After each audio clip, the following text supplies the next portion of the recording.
May isa ka ba na nga gipamangkot niyang iyang asawa nga kada luto mo sang bilog nga manok nga ginautod nimo ang pakpak kag ginautod nimo ang isol nga part.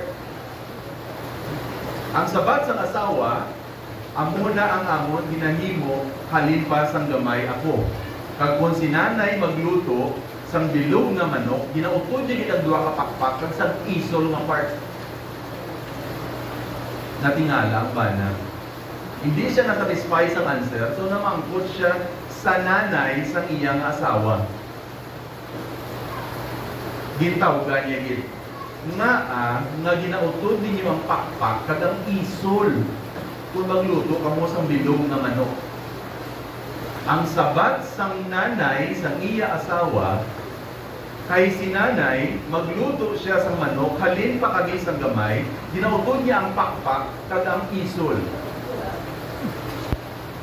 It's a tradition that has been handed long to generations and generations, yet waay nakahibalo hasta subong kung nga ang ginautod ang duwa ka pakpak kag ang isol kung magluto sa bilog nga manok. Does this sound familiar? Amo kamo sina. Kay daw nga nagaamuman gid kami sini sang una pa. Nagakanta kamo sa simbahan. Kaya nagakanta din kami sang una pa. Do ka daw ay manawala kanta. And maybe the tradition is handed over to the next and next generation without us understanding the reason. So in this home church series, ang among gusto nga matabo is we want to give you the reasons why we do things. Kag ano atong ginahimo, kag ang ginahimo naton ang ining nga mga bagay. Ang purpose ini is so that when you commit on 2025, this will be very clear to you. We are not doing the same things because we have been doing the same things. Or we're not doing different things for the sake of being different. There's got to be compelling reasons. So, ako yung goal sining aga is to show you the core conviction. Magsilin kita conviction, amo na siyang pagtuo sa huna-huna, kag sa tagipusoon, nga naga-drive sa aton nga mga will. That is conviction. Amo ni ako huna-huna, sa akon nga tagipusoon, kay amo na siya naga-drive sa akon nga mga action. So sa inyong notes nila, makita ninyong convictions, makita ninyong actions, at makita ninyong connections ng sining ng mga convictions, hindi na sila separate. Nga tawag ni siya natin nga core. Core ni siya, kay amo ni siyang pinakaunod. Example, kung mautod ang imong nga kamot, God forbid, mabuhi ka gyapon. Kung makakas ang imong kamot. Pero kung makakas ang imong heart, hindi ka siya mabuhi. So that means ang heart is core. The arm is not. However, ang kamot, importante man, kinanglanon na siya. Pero magsiling kita core, amugin na siya ang bagay na kung waonin mo, wala na. Clear? Core convictions. So, una gid, ang core convictions namon, ang padulungan natin sinino is why would you make LifeSpring Christian Fellowship your home church? That's the goal for these 3 months. So the first conviction is, number 1, God is a speaking God. It is a belief sa sininga simbahan. Sa creation pa lang, hindi ka matingala. Ay ang creation is already filled with the phrase, God said.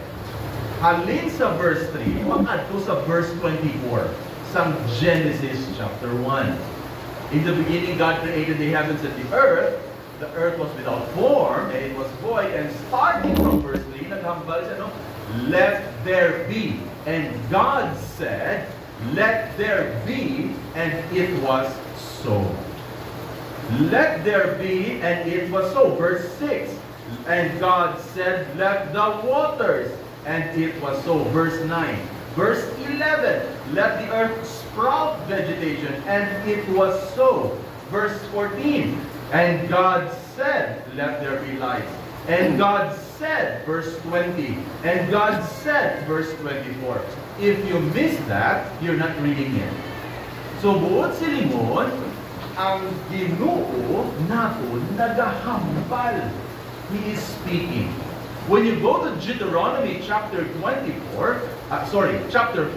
before sila magsulod sa promised land, naghambal ang Ginoo paagi sa kay Moses. Anong hambal niya? Listen and live. Hamati. Sino naghambal? Si Moses, pero halili siya sa Ginoo. Ang Ginoo nakipaghambal sa ila.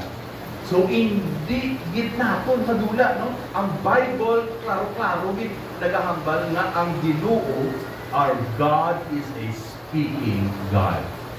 In the New Testament, Hebrews chapter 1, ang hambal dira sa Hebrews chapter 1, halin pa sa una, no? Long ago, in reference to the Old Testament, at many times, damo pa times, in different ways or diverse manners, God has spoken, or God spoke. Ang Ginoo nagahambal. Tag sa sini nga mga panahon, verse 2, nagipaghambal siya sa aton paagi sa iya nga anak nga si Jesus, the final word. What is the point? Here is the point. God is a speaking God. Kabay pa na convinced ikaw. Hindi ko ba isa-isa ang mga passages? No? There are so many passages. These are not the only passages. But it is very clear that God is a speaking God. Siguro nga ito pa mangkot, if God is a speaking God, so what? Ano na siya sa atong church? Very, very important. If God is a speaking God, therefore, the church is not about spiritual experiences or spiritual rituals. Sulido na ako, no? May isubpon ako. Kung ang ginupod natin paghambal or nagahambal, primarily, wala kita nagakadto sa simbahan para may ara kita ng spiritual experience. Although, hindi natin ma-separate ang spiritual experience. Pero hindi amo ng akong ginakadto. Ang simbahan, hindi man siya about rituals. Mahatag ka sa inyong offering, maluhod ka, matindog ka, mapunggok ka, maamo ka ni. May mga ginahimo ito sa simbahan. Pero ang simbahan is not about rituals. So it's not about spiritual experiences. It's not about rituals. What is it? It's about revelation. Because God is a speaking God, we should be a listening people. Ang Ginoo nagahambal. Ako ng conviction sa sinigasimbahan. Gani, kita ka mga katauhan dapat nag-mati. So we should be a listening people because God is a speaking God. May spiritual experiences, may mga rituals kita na ginahimo, but they are not primary. Primarily, ang pagkadto sa simbahan is to know and listen to God. If God is a speaking God, diin nagahambal ang Ginoo. Klaro man sa Bible na ang Ginoo nagipaghambal sa aton, hindi paagi sa ulan, sa huyok, sa hangin, na pagkadto mo sa simbahan, paginaw, wala pa nag-ulan, tapos nag-ulan, tapos nadugduman mo sa lap. Ginreveal sa Ginoo akong sa lap. Tungkol sa hinagala ko na daw broken git, tungkol sa pabukat sa akong sa lap. Kanami man sa no? Kanami man sa imo mapiling no? Kaya remind ka tungkol sa nabuka na tarong, nabalik na tarong. Pero, ang Ginoo, hindi lang nagipaghambal. but nagahambal siya paagi sa iya pulong. 2 Timothy 3:14 to 17. Anong hambal niya dala? Ginabasa na ako, no? Siling niya kay Timothy ni Pablo, no? Padayon ikaw sa imo nga natun-an, halimpas ang bata ikaw. And verse 15, imo mabasahan dala, that is able to make you wise for salvation through faith in Christ Jesus. Ang pulong sang Ginoo, dira naton mahangpan ang kaluwasan. Hindi sa aton lang gid nga mga balatyagon. Hindi. Kung hindi lang no, sa madamo kami mo ng atong balatyagon nagaintong sa aton. Klaro gid ang pulong gid sang Ginoo. Nagapakighambal sa aton. So ang Dios nagahambal, ang Dios nagaambal paagi sa iyang pulong. So God's word is salvific. Ada ko nga word, no? Unto salvation. And not only God's word is unto salvation, God's word is supreme. Tanawan niyo lang sa verse 16. All scripture is breathed out by God. Life-giving ang pulong sa Ginoo. That's why it is supreme. Damo sang libro sa kalibutan, pero wala sang libro nga nagadala sang kabuhi. Isa lang yun. It's the Bible. Namin man na sila nga libro, pero this is life-giving. That's why ang Bible hindi lang unto salvation, it is also supreme. And not only is it supreme, it is sufficient. Tanawan niyo lang verse 16, that's why nagambal si Pablo, no? Profitable niya sa pagpanudlo, sa pag-correct, sa pag-train sa righteousness, so that the man of God may be complete. So, ang pulong sang Ginoo,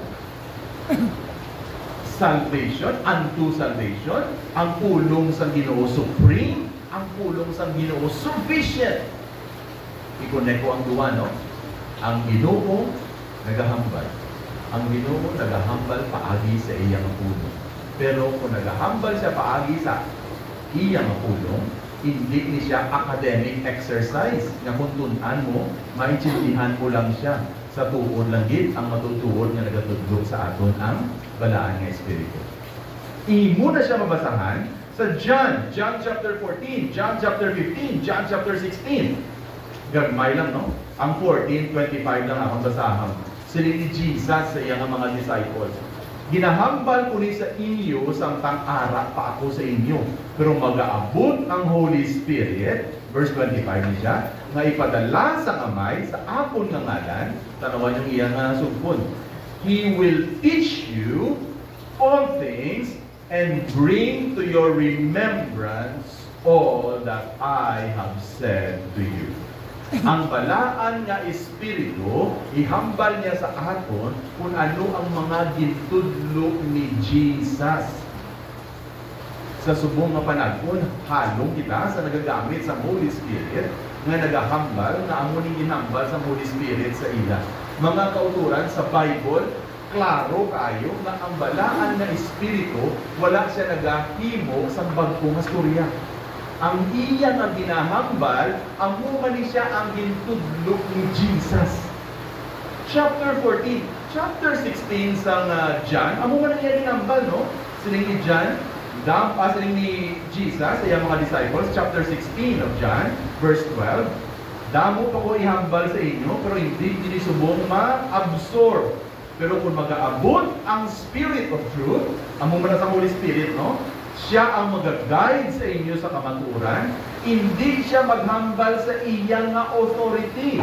But whatever He hears, He will speak. He will declare to you the things that are to come. He will glorify me, for He will take what is mine and declare it to you. Amo nang rule sa Holy Spirit. That's why kung gina-exalt natin si Jesus, buhay natin ginapahigat ang Holy Spirit. Amo na siya ang joy sa Holy Spirit. So that when you know Jesus, He is actually doing His role. That's why gina-exalt na si Jesus. Si Jesus lang tanan. Ang Father niya, ang Holy Spirit niya. Actually, the exaltation of Jesus exalts the Father and the Spirit. So, ang Bible, ang conviction sa sining simbahan, na ang Ginoo nagahambal, that's first, ang Ginoo nagahambal paagi sa iyang pulong, pero ato ini mahampan because of the Holy Spirit. That's why nag-depend kita sa Holy Spirit. Hindi niya paalam-alam, no? So, God speaks through His Word. So, ano ni siya sa aton para sa aton simbahan? Dapat kita, masentro kita, kung ano ang ginhampal sa Ginoo sa iyang pulong. Kay amo ina ang aton nga Ginoo. Pero kita na yung mamanggot kita, no? Kung ang Ginoo nagahambal paagi sa iyang pulong, nasa mamanggot mo? Makabati ko ay han. Maka-intindi ko ay han. Kung kisa, ang first na ito yung rin na paminsa, hindi ko na yan pareha sa ila. Sila yan ka-intindi. Ako yan, hindi ko ka-intindi. Amo na atong yan paminsa, grabe ang promise mismo sa Bible. Magalo kung mamano ng promise sa Bible. This is conviction number 3. God's sheep hear His voice. Hindi lang nagahambal ang Ginoo, hindi lang nagahambal ang Ginoo paagi sa iyang pulong, ang Ginoo nagahambal paagi sa iyang pulong kag kita, sabay pa, you will say amen, no? Kitang makabati kag makaintindi. Ang unang siling ni Jesus. John chapter 10. Tanawan yung John chapter 10. Tandaan nyo lang ang mga verses, no? Sige lang. John chapter 10. Halin sa verse 3. Tanawan nyo ba lang? The sheep hear His voice. Ang muna siyang good shepherd. Kag ang ini nga shepherd, ginatawag niyang iya nga sheep by name. Kilala sang sheep kung sino ila shepherd, kilala sang shepherd kung sino iya nga sheep. Kag makabati sila. Para pag inasugpo niya, no? Maglakad na siya, He goes before them, kag ang sheep nagasunod sa iya, and they know His voice. Kung Kristohanon ikaw, you are a sheep. And if you are a sheep, praise God, you can hear His voice through His Word. Aren't you happy? Yes. Makaintindi ko na dali? Yes! Kay sheep ka! Makaintindi ka! Makabati ka! Amon na joy. Again, no, hindi ni siya academic exercise.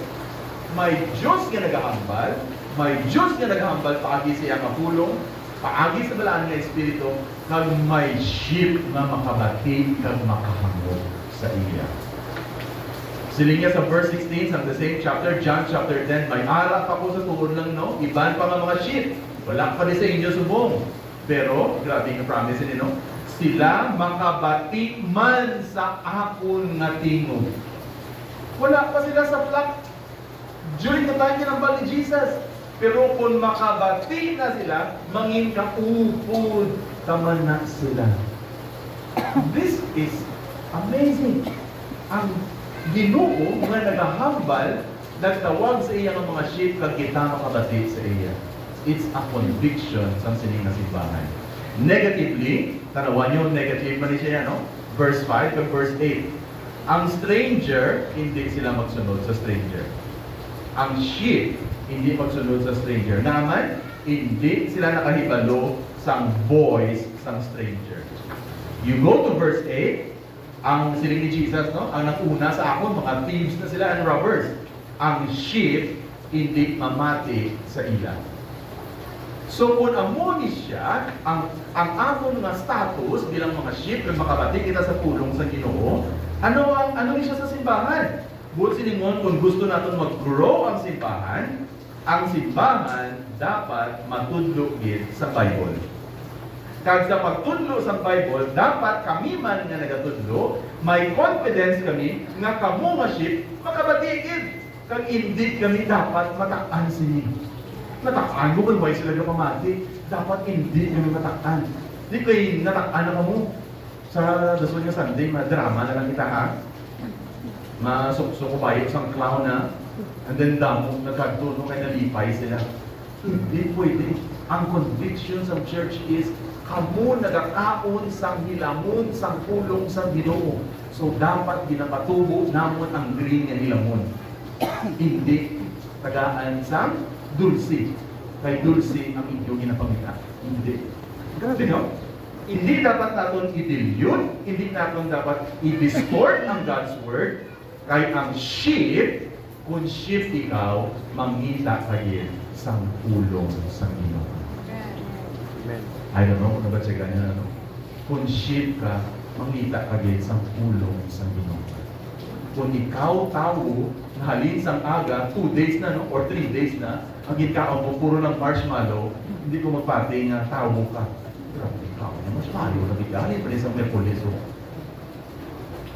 nagapangita kasang anon, nagapangita kasang something na ma-satisfy ka because tao ka.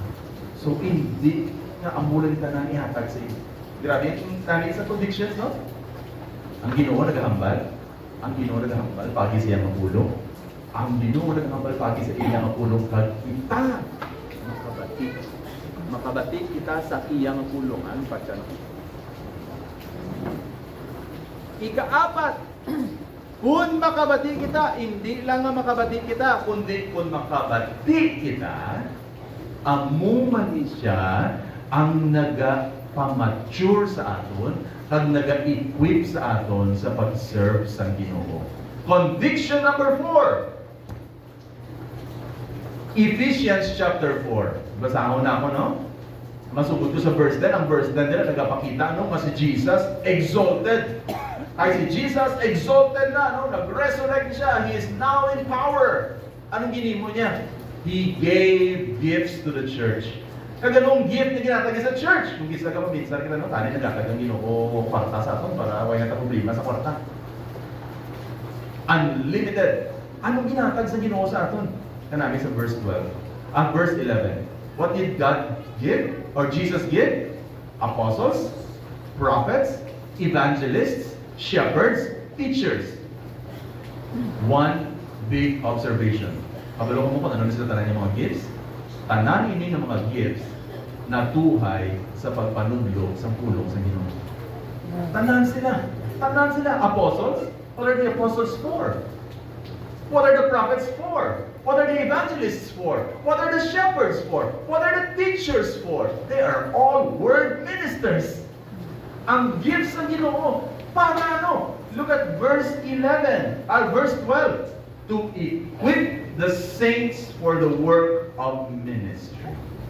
So kita gali, hindi lang kita makabati, kundi samtang nagadayon kita pamati, kita man mangin mature kag ma-equip to serve. Ang maturity sa verse 13, until we attain to the unity of the faith of the knowledge of the Son of God, to mature manhood, to the measure of the stature of fullness of Christ. So paano kita makaserve sa simbahan? Makaserve kita sa simbahan kung from the beginning kabalo kita mati. Na-absorb ito ng pulong sa Ginoo, ma-equip kita, makita natin kung paano kita mag-serve. Kung hindi kita nagsugod sa pagpamati, magiging share Pastor Aaron sa aso, no? Mag-inmart, palang kita tanan. Kag ma-distract kita sa mga bagay. Kahit daw kasako sa aton. Pero kay wala kita na mati, hindi kita kabalungan serve. So it begins from there. Kita niyo kung paano sila nag-connect? Ang Ginoo nag-hambal. Nag-hambal pagi sa iyang mapulong, pagi sa balaan ng Espiritu, kag kita makabati. Kag kung kita padayon nagapamati, we are equipped and ready to serve. It makes us ready to serve. So kita nag-mature lang kita kung kita ginatuluan sa Bible. Kung madula ini, hindi na kita mag-mature. Finally, ano ang convictions ng sininga simbahan? Kay tungod sa 5 sininga conviction, finally, dapat ang simbahan natin would be God's leaders should be ministers of word and prayer. Hindi madula ang prayer, no? Kaya ang prayer, mo dependence natin sa Ginoo. Again, hindi siya academic exercise. It is dependence on God's grace. Chapter 6. Sa chapter 6 ang Acts, may ara dira problema sa simbahan. No, dako ni problema, tuloy problema nila. Amo nang agin na dulak ang panyaga na isubong, no? Kaya problema dira sa chapter 6 pagkaon ni. No, may mga Hellenist diri nga nalipatan, na neglect sila sa ayuda. So may mga tao nga nagreklamo. And remember, ang ining nga problema, legitimate ni sa problema. Kaya mabudlayan kami kung wala kami kaunon. Pero tanawan nyo ang sabat, no, sa chapter 6 ng Acts. So ang mga apostles, gitawag nilang mga disciples, anong hambal nila? Verse 2, hindi insyakto nga i-give up namon ang preaching to serve tables. Hindi mag-stop basta sa verse 2 lang. Wala siya naghambal na, hindi na sila, maklamatay na sila gyapon. Hindi na sila iamon niya role, ay hindi niya part sa amon role nga pakaunon sila namon. Hindi amon ang sabat nila, no? Kabalugid ang mga apostles nga ini siya importante. That's why nangita sila sa pamaagi para ma-solve ni siya nga problem. Pero sila, kabalo sila sa ila priority. Anong ila priority? Ang ila priority ang pagpangwali sa pulong sa Ginoo. Sila nga hindi tsakto nga bayaan ni namon. That's why nagambal sa verse 3, pangita kamo sang mga tao, dili siya nagsugod ang mga deacons. Pangita kamo sa mga tao, kay sila ni ang ma-address ang problema. Hindi sila nga mga tao na kakilala man sila sa Ginoo, mga tutong man sila sa Ginoo. Kay kami, verse 4, we will devote ourselves to prayer and to the ministry of the Word.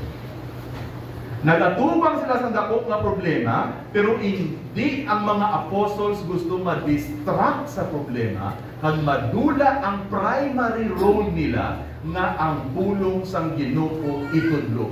That's why in the book of Acts, naglaptagid ang pulong sa Ginoo to the ends of the earth. Kung sa chapter 6 pa lang, ang hinimo nila, nag-meeting sila, pag nangita sila sa catering, o nagpaminsar sila sa negosyo, kung sinong namin diri nga mag-cater, kag naminsar sila, kanami sini maghimo sa barbecue. So ang book of Acts, ang istorya na parte sa anong maghimo sa barbecue, anong maghimo sa nadula na, no? Ang pinaka-goal nila is not to feed people with food, although that is necessary, but primarily it's to teach God's Word. So ang conviction sa sining nga simbahan is really that. That's why kung ang Ginoo naghahambal paagi siya nga pulong, paagi sa ibalang espiritu, ang iya katawan makabati sa iya mapulong, kag amuni naga-equip sa ila. That's why the fifth conviction says, we have to fight for it. So anong inyong role? We depend on prayer as God empowers by His Spirit through His Word, so that kami ng mga leaders will not be distracted, but will be focused on God's task, and that is to teach the Word. Are these all that we need to do in church? No. Hindi. Pero, core convictions na siya. You get the difference? Magsiling ka core, isa pinaka-heart. So, amuni siya ang direksyon sa simbahan that we want to be clear about.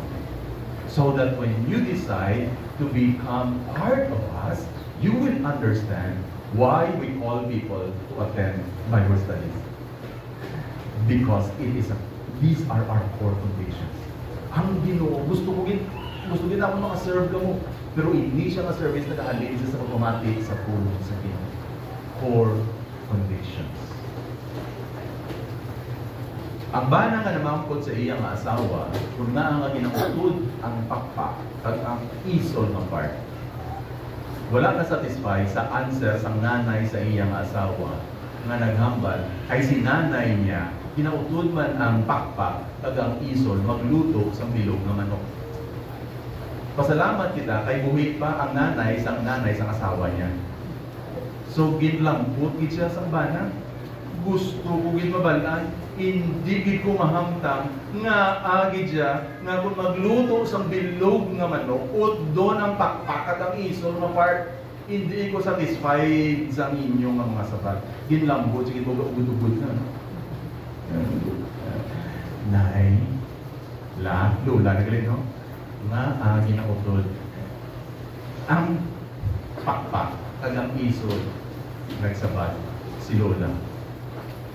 So, sa tipon yan, kung nanay kami ni lolo mo, masyado kahulay sa mamon ng kabuhi. Nagkabuhi kami sa tipon sa World War II. Kag nagasala kami, kundi kami kadadalagan kami, hindi kami hindi ko pero isa, kundi kami ma-istar. Kag nagadala kami sa kaldero. Kag ang amon kaldero kinadala, kunti kagamay. Kung magluto ikaw sa manok, hindi kaigo ang manok. Amo nang rason nga ginauton na mo ng pakpak kagang isol, kaya mo na nilatago ang kaldero. Giutod ang pakpak kagang isol para makaigong ang manok. After all these years and many generations, now we found out. Imagine, amo na galing rason, and that reason is not applicable right now. Natakot ako sa kaldero na din nga nga doon na rin ang pakpak. That is what is necessary.